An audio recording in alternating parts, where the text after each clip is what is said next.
மாமன்னன் ஒரு படத்தில் வந்து காமெடியே இல்லாமல் ஒரு குணச்சித்திர வேடம் நடிக்கிறீங்க. நீங்கள் காமெடிங்க, குணச்சித்திர வேடம் நடிக்கிறீங்க. ஆனால் நீங்கள் நடிங்க. அந்த படத்தில் நல்லா நடிச்சிருந்தாரா? நிச்சயமாக நல்லா நடிச்சிருந்தார், சூப்பராக நடிச்சிருந்தார். அதில் ஒன்றும் மாற்று கருத்தே கிடையாது. ஆனால் என்னென்னா, உங்களுடைய அந்த காமெடியன்கிற ஒரு விஷயம் இருக்குது பார்த்தீங்களா, அது மக்கள்கிட்டேருந்து வெளியில் போயிடுச்சு.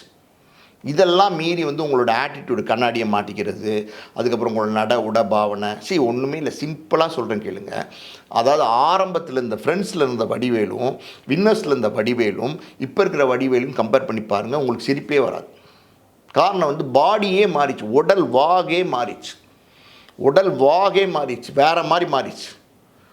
காரணம் என்னென்னா, அது அப்படி தான். இனிமேல் ஒன்றும் பண்ண முடியாது. இனிமேல் மறுபடியும் பழைய வடிவேலு கொண்டு வர முடியுமா, பழைய மாதிரி காமெடி கொண்டு வர முடியுமான்னா கஷ்டம்தான். இப்போ காமெடியே பண்ண தெரியாத நடிகர்கள்லாம் இன்றைக்கி காமெடியாக இருந்துகிட்ருக்காங்க. ஏன்னா வடிவேலு பண்ணுற இந்த அட்டகாசத்தினால. இன்றைக்கி வடிவேலு மட்டும் இந்த சினிமா துறையில் தொடர்ந்து காமெடியனாக மட்டும் நடிச்சுக்கிட்டு பிரமாதமாக பண்ணிகிட்டு இருந்தார்னா, இன்றைக்கி அவரை அடிச்சுக்கிறதுக்கு ஆளே கிடையாது, ஒருத்தன் கிடையாதுங்க. நான் வடிவேலு காமெடி அடிச்சுக்கிறதுக்கு ஒருத்தன் கிடையாது.